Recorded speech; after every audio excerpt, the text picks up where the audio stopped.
एक नजर फटाफट खबरों पर। हरियाणा में बड़ा प्रशासनिक फेरबदल किया गया है। 34 आईएएस अधिकारियों के तबादले हुए हैं।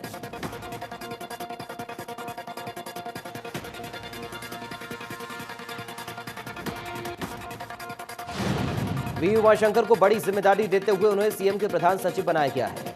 अमित अग्रवाल को डिप्टी प्रधान सचिव की जिम्मेदारी।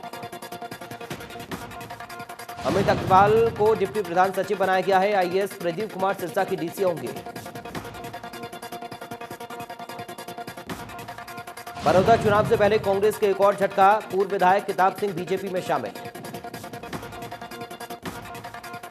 सीएम मनोहर लाल और सांसद संजय भाटिया की मौजूदगी में किताब सिंह ने बीजेपी ज्वाइन की। किताब सिंह 2 बार विधायक रह चुके हैं। हाल ही में उन्होंने नाराज होकर कांग्रेस छोड़ी। बड़ौदा चुनाव से पहले जगबीर मलिक ने कांग्रेस को अलविदा कह दिया। उन्होंने बड़ौदा चुनाव में बीजेपी को समर्थन दिया है। बड़ौदा उपचुनाव में कांग्रेस के टिकट पर दावेदार थे जगबीर मलिक। टिकट कटने के बाद नाराज होकर जगबीर मलिक ने कांग्रेस का दामन छोड़ा। जगबीर मलिक ने कांग्रेस को दलदल बताया। कहा, पार्टी में गुटबाजी हावी है, कभी किसी गुट की चलती है तो कभी किसी गुट की। बीजेपी को समर्थन देने के ऐलान के बाद जगबीर मलिक ने कहा, कांग्रेस में उन्हें घुटन सी महसूस हो रही थी, जिसके बाद उन्होंने ये फैसला लिया। सीएम मनोहर लाल ने जगबीर मलिक का समर्थकों के साथ बीजेपी में स्वागत किया। इस दौरान सीएम मनोहर लाल ने कहा, जगबीर मलिक बड़ा लक्ष्य लेकर हमारे साथ जुड़े हैं। सीएम ने कहा, राष्ट्रप्रेम जगबीर मलिक को बीजेपी में लाए हैं और वे कांग्रेस में रहकर भी मदद करते थे। सीएम ने कहा, इस चुनाव को जातिगत राजनीति की भेंट नहीं चढ़ने देंगे। गरीब पिछड़ों का हक हम सबसे पहले मानते हैं। कृषि कानूनों को लेकर सीएम ने कहा, कांग्रेस का झूठ बेनकाब करना है। किसानों को पहली बार ऐसी आजादी मिली है। अब किसान कभी भी अपनी फसल बेच सकता है।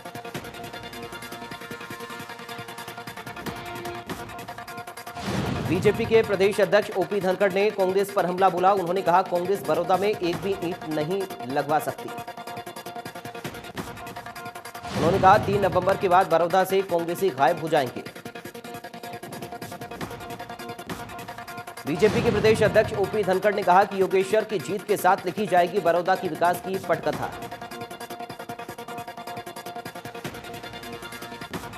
ओपी धनखड़ ने कहा, योगेश्वर हरियाणा ही नहीं बल्कि देश की शान है।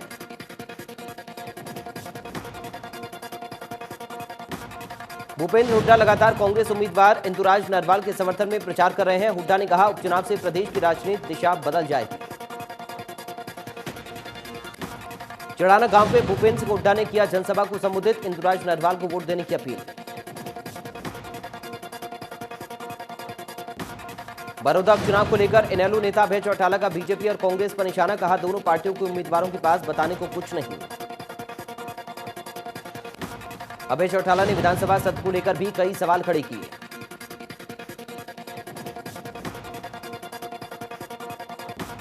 ओपी धनखड़ गांव रुकी में पहुंचे। धनखड़ ने बीजेपी प्रत्याशी योगेश्वर दत्त के पक्ष में वोट की अपील की। साथ ही कहा, अगले 4 साल विकास की चाबी बीजेपी के पास है और केंद्र और प्रदेश में बीजेपी की सरकार, दूसरी पार्टी एक भी ईंट नहीं लगा सकती। कांग्रेस ने स्वामीनाथन रिपोर्ट को 6 साल तक पैर के नीचे दबाए रखा। हमने एमएसपी पर किसानों की फसल खरीदी। गेहूं पर एमएसपी 2014 से 20 तक 500 रुपए बढ़े और तिलहन पर 5000 तक बढ़ी। सांसद धर्मवीर सिंह ने बड़ौदा चुनाव में बीजेपी की जीत का दावा किया। कहा, बड़ौदा हल्के वालों ने ठान लिया है, इस बार बीजेपी को जीत दिलानी है।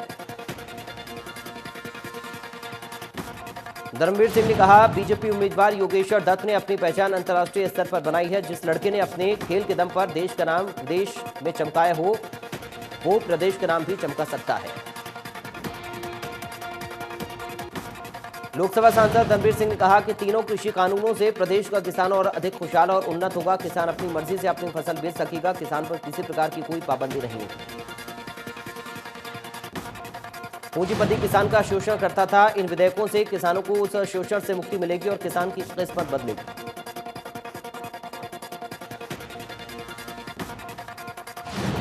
चरखी दादरी जिले के बड़ौदा हलके में पहुंचे आम आदमी पार्टी के राज्यसभा सांसद डॉक्टर सुशील गुप्ता ने बड़ौदा चुनाव पर कहा, हम किसी पार्टी का समर्थन नहीं करते, लेकिन बीजेपी के हम विरोध में हैं। दिल्ली से सटे फरीदाबाद में गुडियर चौक पर तैनात एक होमगार्ड पर 3 बाइक सवार युवकों ने फायरिंग कर दी जब उन्हें रोकने की कोशिश वो कर रहा था। होमगार्ड अपने इंचार्ज चतुर्भुज के साथ ड्यूटी पर तैनात थे, तभी 3 बाइक सवार युवकों को उन्होंने चालान के लिए रोका, जिनके पास ना तो हेलमेट था ना ही मास्क, ऊपर से वो ट्रिपल राइडिंग भी कर रहे थे। तभी बाइक सवार 3 युवकों ने उनसे बहस शुरू कर दी और जोश में आकर होश को बैठे कट्टा निकालकर होमगार्ड पर गोली चला दी। आनंद फानन में होमगार्ड के इंचार्ज चतुर्भुज ने बाइक का नंबर नोट कर दिया। जब पुलिस उस पते पर पहुंची तो मालूम चला कि बाइक के मालिक ने चोरी की रिपोर्ट पहले ही लिखवा रखी थी। सिरसा में आईपीएल पर सट्टा लगाने वाले 2 सट्टेबाजों को पुलिस ने गिरफ्तार किया। इन सट्टेबाजों के पास से पुलिस को मौके से 43,500 नकद के साथ एक लैपटॉप मोबाइल बरामद किए। पकड़े गए 2 सट्टेबाजों ने पुलिस की पूछताछ के दौरान तीसरे सट्टेबाज के बारे में भी बताया, जिसके बाद इस मामले में अब पुलिस साइबर क्राइम टीम की मदद भी लेगी। सीएम फ्लाइंग की टीम ने चरखी दादरी में पेठे की मिठाई बनाने वाली फैक्ट्री पर छापेमारी की। इस छापेमारी में फैक्ट्री संचालक के पास फूड संबंधित कोई भी लाइसेंस नहीं मिला। छापेमारी में सीएम फ्लाइंग टीम ने फैक्ट्री में 20 क्विंटल बने पेठे का सैंपल लिया। टीम को सूचना मिली थी गलत ढंग और गंदगी से बनाए जा रहा पेठा। करनाल के बस स्टैंड के पास चोरों ने बुजुर्ग की जेब काट ली। बुजुर्ग की जेब में 30,000 रुपए थे। इन 30,000 रुपयों से बुजुर्ग दंपति अपनी बेटी की शादी के लिए गहने खरीदने के लिए गांव से शहर आए थे। मामले की शिकायत पुलिस को दी गई है। टोहाना में पुलिस ने नशीली दवाइयों की बड़ी खेप के साथ 2 नशा तस्करों को गिरफ्तार किया। नशा तस्करों के पास से 39,960 नशे की गोलियां बरामद हुई है। इन बरामद नशे की गोलियों की कीमत 8 लाख रुपए के करीब बताई जा रही। गिरफ्तार नशा तस्करों को 2 दिन की पुलिस रिमांड पर भेज दिया गया। फतेहाबाद में घर के सामने बनी प्लॉट की दीवार के पीछे छुपकर व्यक्ति ने पिस्तौल से घर के बाहर खड़ी स्कॉर्पियो गाड़ी पर फायरिंग की। फायरिंग के कारण स्कॉर्पियो गाड़ी का पिछला शीशा टूट गया। गाड़ी के मालिक सुरेंद्र सिंह ने बताया कि कुछ दिन पहले पड़ोस में रहने वाली दबंगों ने ही उसके भाई की हत्या कर दी थी। वहीं गाड़ी के मालिक सुरेंद्र ने बताया कि दबंगों की तरफ से उन पर केस वापस लेने के दबाव बनाया जा रहा है। ये फायरिंग उन्हें डराने के लिए की गई है। मामले की सूचना पुलिस को दी गई। पुलिस मौके पर जांच करने पहुंची। परिवार ने पुलिस से मदद की गुहार लगा रहा परिवार। फतेहाबाद के गांव नूर की अहली में ऑनर किलिंग का मामला सामने आया। ससुराल में पत्नी के घर के बाहर गाड़ी में मिला युवक का शव। पत्नी ने युवक को फोन करके बुलाया था। मौके पर पहुंची पुलिस ने निशांत के शव को कब्जे में लेकर उसका पोस्टमार्टम करवाया। शव परिजनों को सौंप दिया। पुलिस ने परिजनों की शिकायत पर निशांत की पत्नी, सास, ससुर और कुल 11 लोगों के खिलाफ हत्या का मामला दर्ज किया है। कैथल के जखेली गांव में युवक ने पुलिस प्रशासन लगाई लापरवाही के आरोप। कुछ दिन पहले युवक पर 7 लोगों ने किया था हमला। युवक ने अधिकारी से लगाई थी न्याय की गुहार। झज्जर में कार सवार बदमाशों ने की युवक पर अंधाधुंध फायरिंग। युवक को लगी आधा दर्जन से ज्यादा गोलियां। युवक की मौके पर मौत। 16 गोलियों के खोल हुए बरामद। जाकर में बढ़ रहा चोरों का आतंक। चोरों ने मोबाइल की दुकान को बनाया निशाना। करीब 3 लाख के मोबाइल पर बैंक समेत कई सामान लेकर दुकान से चोर हुए फरार। झारूगढ़ी गांव के टी पॉइंट पर कंटेनर की चपेट में आकर बाप बेटे समेत एक ही परिवार के 3 लोग की मौत हो गई। सूचना मिलने पर मौके पर पहुंची पुलिस ने तीनों के शवों को पोस्टमार्टम के लिए जिला अस्पताल भेज दिया। तो वहीं कंटेनर चालक घटना के बाद से फरार हुआ। पलवल में बकोला गांव के पास तेज रफ्तार कार ने 19 वर्षीय युवक को रौंद डाला। हादसे में युवक की मौत हो गई। गतपुरी थाना पुलिस ने चश्मदीद की शिकायत पर कार के अज्ञात चालक के खिलाफ मामला दर्ज कर जांच शुरू कर दी है।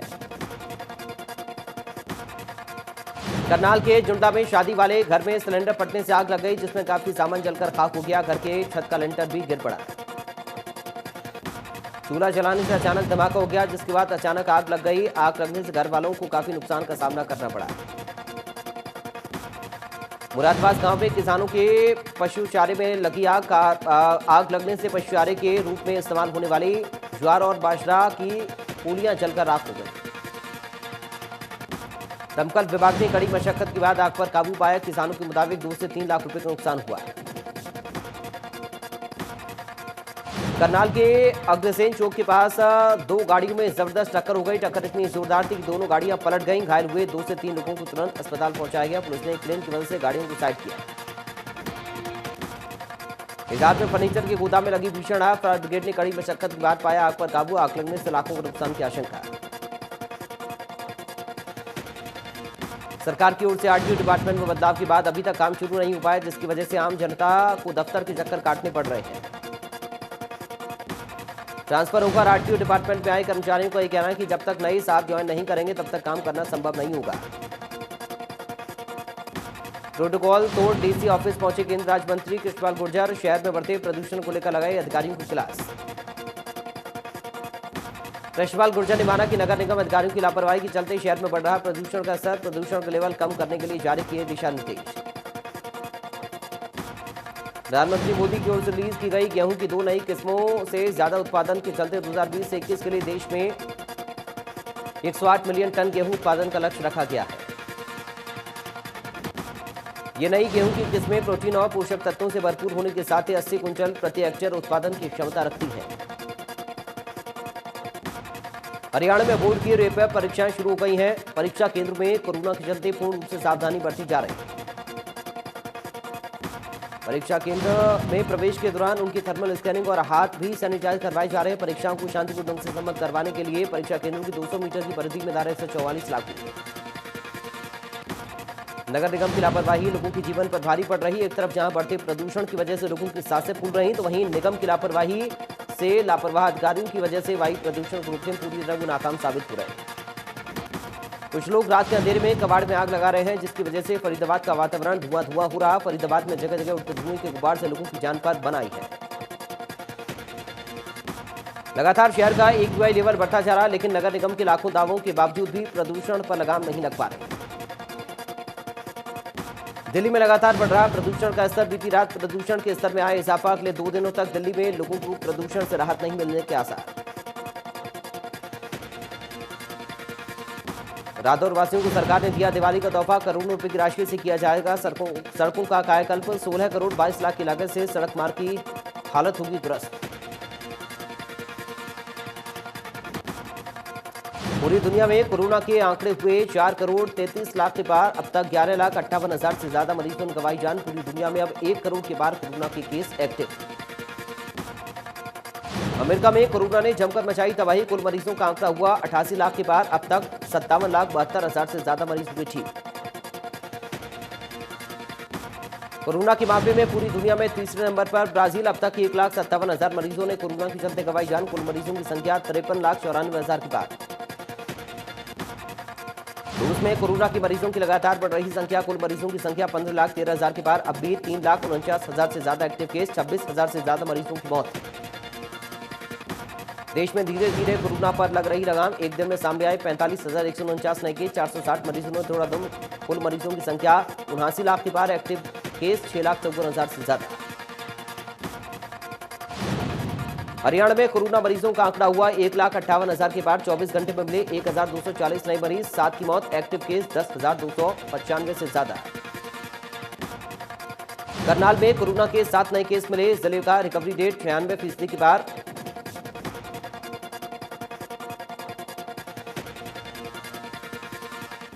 गुरुग्राम में कोरोना संक्रमण के 366 नए केस मिले, जबकि 264 मरीज ठीक हुए। जिले में अब 2,870 एक्टिव केस।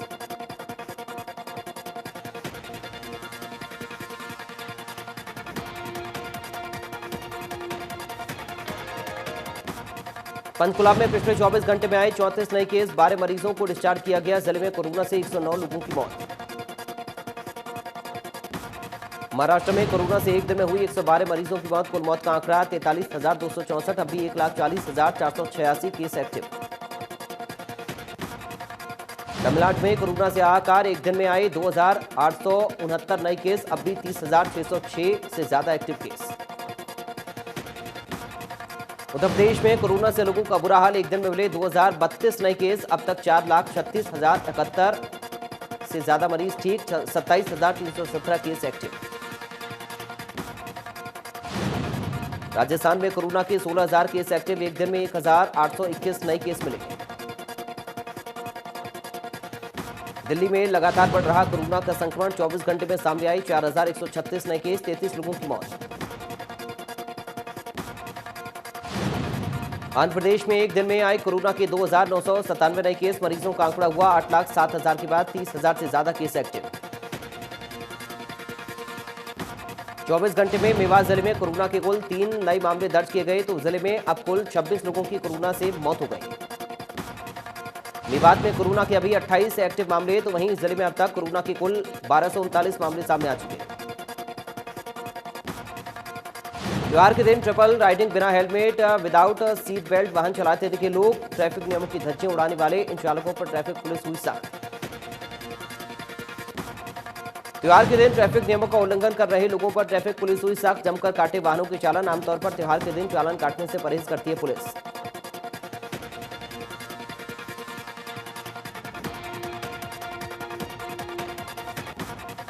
कोरोना महामारी के दौर में बच्चों के हुनर को हौसला देने के लिए बाल कल्याण परिषद की ओर से 10 अक्टूबर से ऑनलाइन बाल महोत्सव का आयोजन किया जा रहा है। इस ऑनलाइन बाल महोत्सव का निरीक्षण करने पहुंचे बाल कल्याण अधिकारी डीके गोयल को बच्चों में खासा जोश देखने को मिला। फरीदाबाद में बनुवाल रेजिडेंस वेलफेयर एसोसिएशन ने रोज गार्डन दशहरा मैदान में साइकिल रैली का आयोजन किया, जिसमें फरीदाबाद स्मार्ट सिटी प्रोजेक्ट के सुपरिटेंडेंट विनोद गौड़ और महिला आयोग की सदस्य रेणु भाटिया समेत दर्जनों लोग शामिल हुए। हरियाणा में ने एक और कीर्तिमान स्थापित करते हुए एनीमिया मुक्त भारत कार्यक्रम के अंतर्गत देश में पहला स्थान हासिल किया है।